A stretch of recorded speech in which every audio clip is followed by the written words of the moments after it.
My sister stared down at me like I was a ghost. Then she said it flat, cruel, final. "You're not in the will. You're not even on the deed." I stood there and walked away as the gate slammed shut. They had erased me, but they didn't know what I'd survived.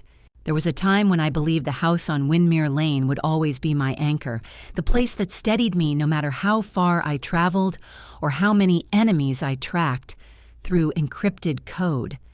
Grandpa used to say this house has bones that remember. Don't let anyone make you forget that it's yours too. I held on to that for 25 years. While my peers built families and climbed corporate ladders, I built firewalls and decoded threats in places no news outlet would ever name. I missed birthdays, weddings, even funerals, because when you're in Cyber Command, your life disappears into secured rooms and classified ops. No medals, no parades, just shadows. Still, I sent gifts every year. Paid for Dad's shoulder surgery in full. Helped Delilah's kid get into private school. I never asked for thanks. I just hoped. Maybe one day when I finally stepped off the battlefield for good, I'd come home and they'd say, "We saved your place." But when I arrived at Windmere Lane duffel bag in hand, wearing the uniform I'd served 25 years in, they looked at me like I was the threat. The house looked the same grand colonial facade brick path porch light, flickering with a faint amber hue. Only now the hydrangeas were gone. Grandma's touch erased. Delilah answered the intercom. Her face was sharp eyes cold. No. Hey, you're home. No. How was the ceremony you can't just show up here. This isn't your home anymore, Tamsin. You left. You disappeared. I swallowed hard. I just wanted to see Mom. She doesn't want to see you. Neither does Dad. My hand tightened around the strap of my bag. This is Grandpa's house. He said he promised she cut me off. He's gone. And so is your name from everything that matters. Then came the sentence that broke the last thread of hope. You're not in the will.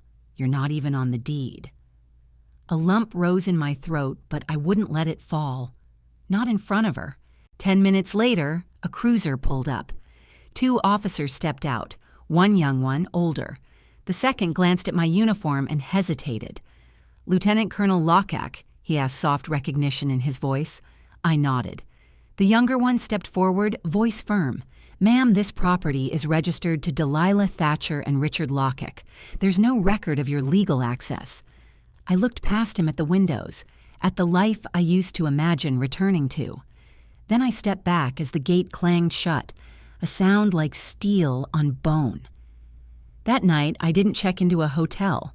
I didn't call anyone. I parked 2 blocks down and sat in silence.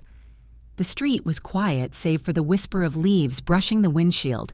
The house loomed at the end of the lane, glowing softly like nothing had changed. But everything had. Where I once built pillow forts with Grandpa and recited Morse code from memory, now stood a house listing under private sale.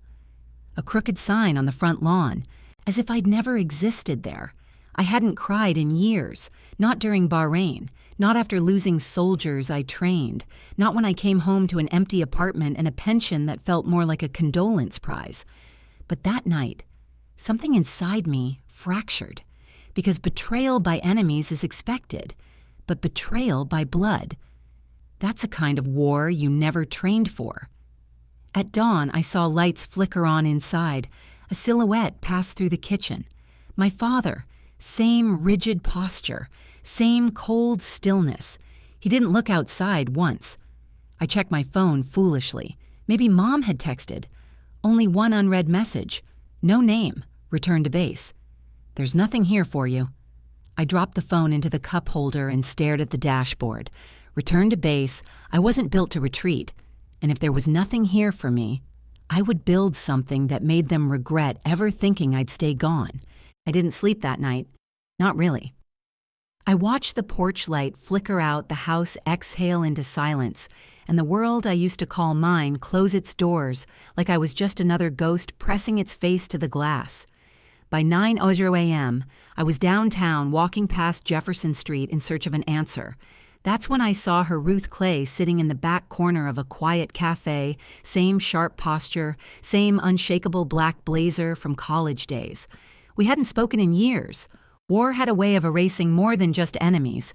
But Ruth didn't ask me where I'd been. She just turned her tablet toward me and said, "Thought you might want to see this." It was a real estate listing. 1450 Windmere Lane, my grandfather's house, listed under Raven Crest Holdings, LLC. My mouth went dry. I didn't sign anything I said. My voice cracked and splintered like something old breaking inside me. "I know," Ruth said. "That's what I figured." She tapped again. A property transfer dated 3 months earlier. My name Tamsin Lockhack right there, on the seller line. "That's not my signature." "No," she agreed softly. "It's not." The air changed around us. The cafe was warm, but my skin had gone cold. Ruth slid open a new tab. "This notary suspended last year. Falsified DMV affidavits. Same signature shows up on your deed transfer." My jaw locked. They didn't just sell it behind my back. They planned this. They did more than plan it. Ruth said, flipping to another record. "They made it look clean." I felt it then. That specific kind of fury that doesn't scream it, calculates. Delilah hadn't just pushed me out emotionally. She'd orchestrated a full legal ghosting. My father, the same man who used to tuck me in under glow-in-the-dark stars and promise I'd be the legacy, had signed his name to my erasure. I shook my head. Delilah said I was cut from the will, that I wasn't on the deed. She's lying. Ruth reached into her briefcase and pulled out a county registry archive. "They filed a new will a month after your grandfather died. That version leaves everything to Richard Lockhack and Delilah Thatcher. Full transfer." But he told me I whispered. He told me the house was mine, said it out loud the day before he died. "Do you have proof I have backups?" Grandpa kept digital journals, old video files. I haven't checked them in years, but if the timestamp's right. Ruth's eyes narrowed with precision.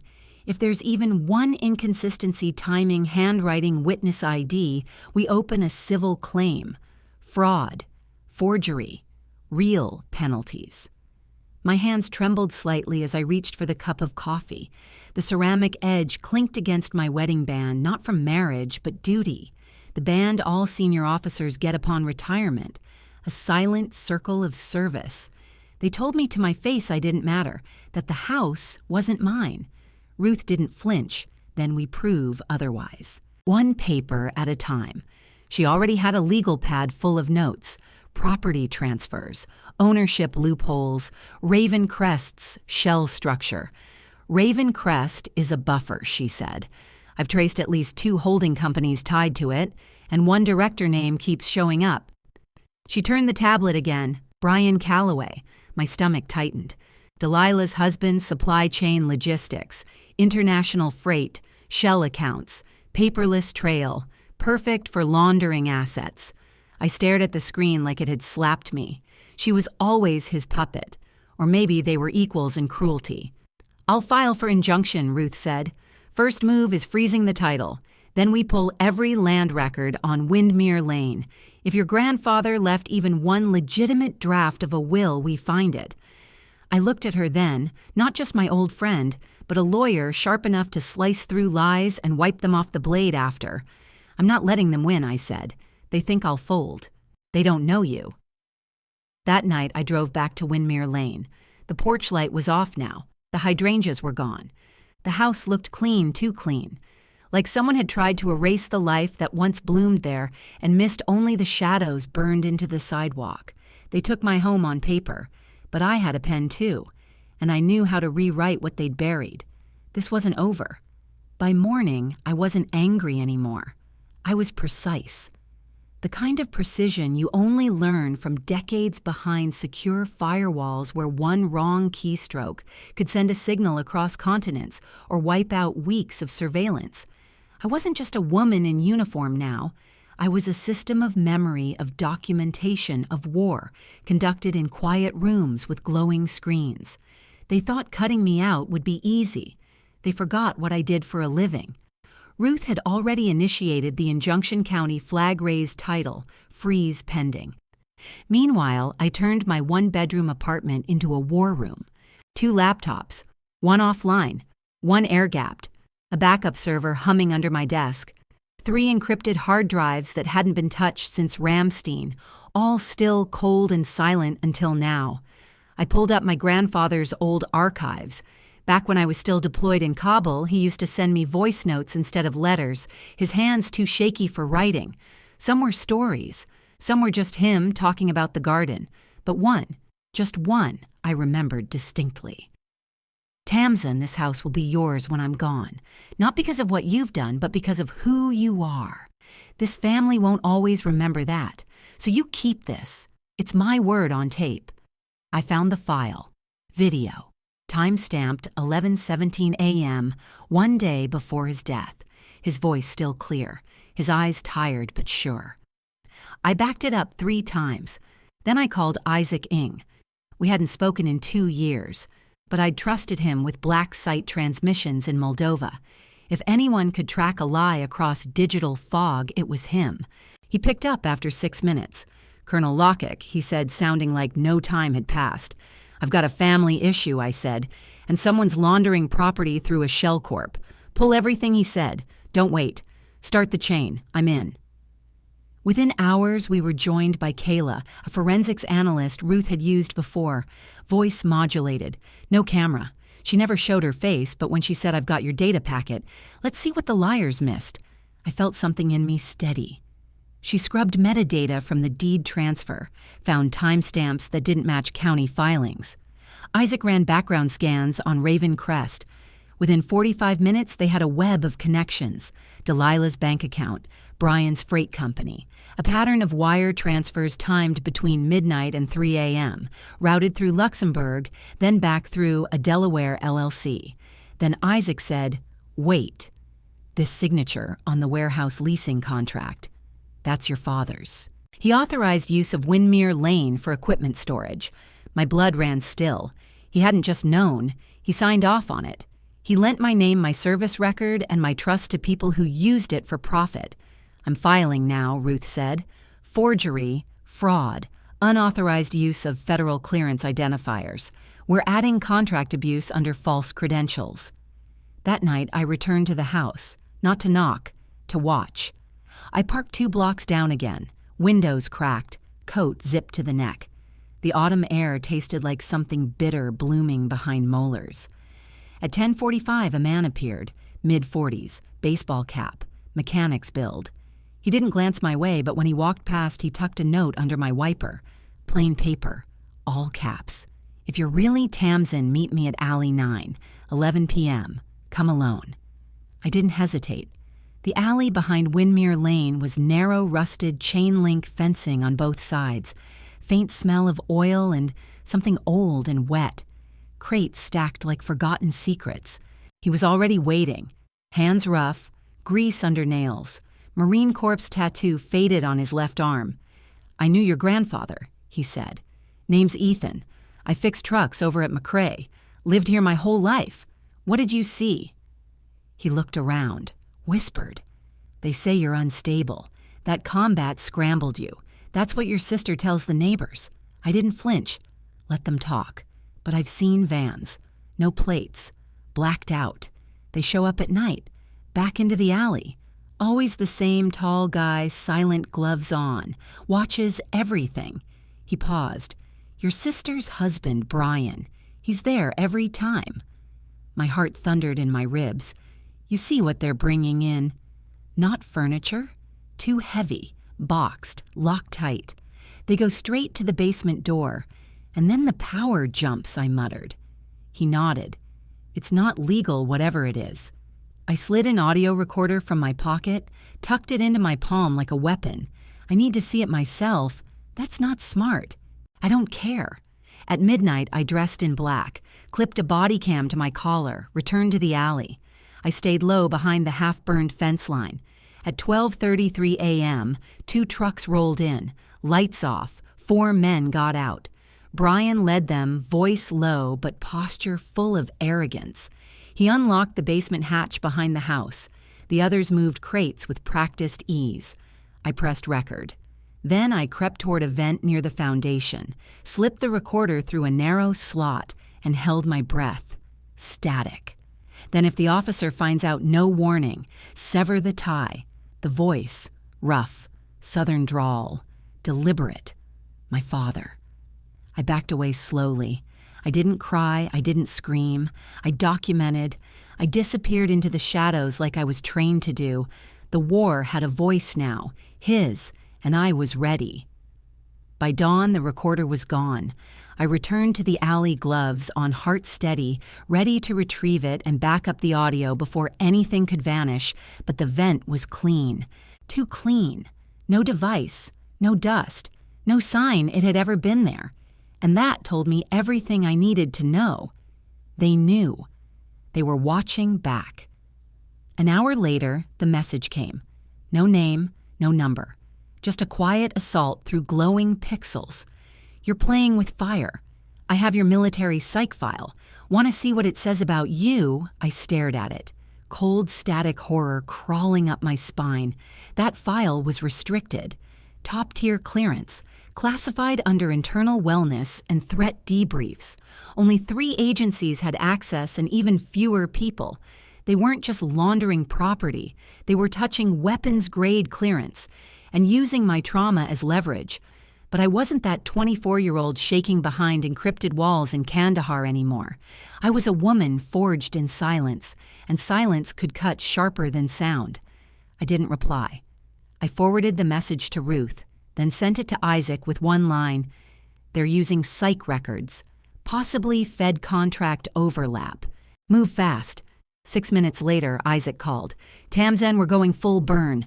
Pull all digital strings. Start building the tree. Cross-reference military-grade procurement networks with Raven Crest's filings. I barely had to respond. He was already moving. By 7:00 p.m., my apartment looked like a tactical ops center. Screens glowed, drives blinked, coffee turned cold next to stacks of encrypted exports. I'd kept everything years of digital debris from family correspondence, property filings, even scanned receipts from my grandfather's estate.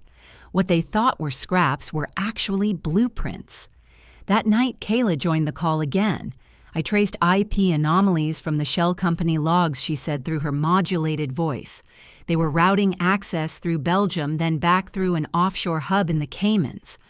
Money laundering, Ruth asked. And more, Kayla replied. They're using Tamzen's clearance codes to unlock restricted shipping routes, defense procurement modules. Isaac whistled low. This isn't just inheritance fraud. This is federal-level abuse, logistics contracts, possibly export tampering. I stood still as stone. My name isn't just missing from the house, I said. It's being used to steal government money. Then Isaac froze. His cursor blinked against a lease agreement on screen. This signature here, it's your father's. He authorized the warehouse use under Raven Crest. Secondary address, 1450 Windmere Lane. I leaned back. The room got too quiet. My father hadn't just erased me from the will, he signed my name into fraud. Ruth didn't blink. We go to court. Tomorrow. Filing on 3 counts forged deed conspiracy to defraud the federal government and identity exploitation of a military officer. The line went silent. Then Ruth said it. We walk through the front door now. No more circling the block. 2 days later, I stood at the gates of 1450 Windmere Lane grandfather's house dressed in uniform. Not because I needed to prove anything, because they needed to see what they tried to erase. Ruth stood beside me in her navy suit, calm, steady. The envelope in her hand was thick, full of documents, timestamps, notarized filings, video backups, metadata chains. Delilah opened the door. Her painted face twitched when she saw me, and paled when she saw Ruth. "What is this?" she asked, voice already shaking. "We're here to serve you with a court injunction," Ruth said. "Effective immediately. All financial transfers, title claims, and land use filings related to this property are frozen pending federal investigation." Delilah stared at the envelope like it was ticking. "You can't do this." Brian stepped into view. His smirk had returned. He always wore it like armor. "You really want to start a war, Tamzen?" I met his gaze, voice calm. "I was trained for war." "You don't know who you're up against," he said, leaning forward. I didn't flinch. "I do. A logistics fraudster, a coward, and a man so afraid of losing power, he forged a dead man's signature. His jaw clenched. "You're unstable," he hissed. "Everyone knows it. I've been evaluated. The records will be entered into evidence. Try again." Ruth added smoothly, "And if you attempt intimidation again, we'll file for witness harassment." Delilah clutched the envelope like it might disappear. "This is our house," she said weakly. "No," I replied. "It was mine before you rewrote history." And with that, we turned. The door slammed behind us like the final note of a song they never should have started. Ruth exhaled. "They'll hit back." I kept walking. They already did, because now it was our turn. The courtroom was quiet. No theatrics, no gavel banging like in the movies.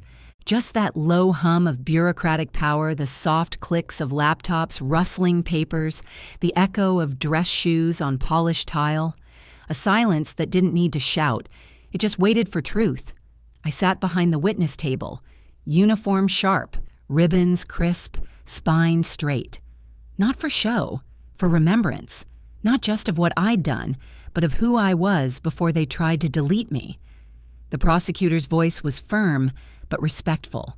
"Lieutenant Colonel Tamsin Lockach, can you explain the sequence of events that led to the injunction?" I didn't blink. I didn't shake. "They forged my signature on the deed transferring my grandfather's home. The house, he told me in his own words, was mine. They fabricated a new will, filed property records under a shell company, Raven Crest Holdings, tied to my sister and her husband. And they used my military credentials to access government shipping lanes. They didn't just erase me, they used me." The courtroom didn't shift. It froze. Behind me sat a handful of observers, veterans, county officials, a few reporters in stiff blazers who'd caught wind of something deeper than a family dispute. Delilah sat beside Brian. Her eyes were rimmed in smudged mascara, arms crossed like a child who had finally been told no. Brian whispered to his attorney, jaw tight, calculating. My father, Richard Lockach, sat in the far corner, still distant. He didn't look at me, because if he looked, he'd have to admit that I'd survived every battlefield they'd built and still came home standing. Ruth presented the evidence like a surgeon, clean, precise. The video journal from Grandpa dated one day before his death, in which he declared the house was meant for me. The metadata analysis of the forged signature, the notary's suspension history and matching stamps. The wire transfers trace back to Luxembourg and Delaware. The IP logs showing logins to federal databases from Brian's logistics terminals. The clipped audio, my father's voice, unmistakable. If the officer finds out, sever the tie. Even now I watched him. He didn't flinch, but I could feel the quiet collapse in his breath. Then the prosecutor turned to me. "In your professional opinion, Colonel Lockach, was this a deliberate act?" "Yes," I said. "They didn't just exclude me. They orchestrated a conspiracy. They weaponized silence. And they assumed no one would question them because I was always far away, always unstable, always expendable." Silence fell again. Not the silence of fear, the silence of truth pressing its hand against the walls. The judge leaned forward, and when the verdict came, it did not explode. It landed like a final key in a rusted lock. Delilah Thatcher, years. Forgery, wire fraud, inheritance manipulation. Brian Calloway, 8 years. Fraud conspiracy to misuse federal contracts laundering. Richard Lockach. 10 years. Land use fraud, classified credential abuse, and conspiracy. No parole, no appeal. Just consequences. There were no screams, no breakdowns. Just stillness, and then the soft collapse of futures no longer protected by lies. Outside, the reporters waited like shadows cast long by late-day sun. I didn't speak to them. But I saw something that made me pause. 2 older men stood off to the side. One wore a faded navy windbreaker. The other leaned on a cane, a Vietnam-era pin clipped to his lapel. Both of them nodded, slow, deliberate, proud. One stepped forward. "Colonel Lockach," he said, voice hoarse. "You reminded them we still stand." I nodded. We don't stay erased. I didn't take the house back to live in it. That wasn't the point. I renovated it, restored the hydrangeas, rebuilt the porch, kept the ceiling stars my grandfather once glued above my childhood bed, and then I gave it back to the service. Windmere Lane became the Lockage Center for transitioning veterans, a place for those like me told they no longer had a place, a home for the displaced, for the erased, for the returners with nowhere left to return to. Weeks later, I walked the halls of the Defense Service Library in D.C. It smelled like polished stone and the weight of memory. I found my name, Lieutenant Colonel Tamsin Lockach, Cyber Command, 1998-2023, carved into black granite, permanent, real. They couldn't take that from me. Not Delilah, not Brian, not the father who tried to rewrite the legacy I'd bled to preserve. I didn't leave court with their house. I didn't take their money. I took back something far harder to win my name, my honor, and the kind of justice that doesn't roar. It rings, like a bell struck clean. And in that silence, I stood, unshaken. Has your own family ever tried to erase your truth? Drop your story in the comments. And if this hit you where it hurts, don't forget to subscribe. You are not alone.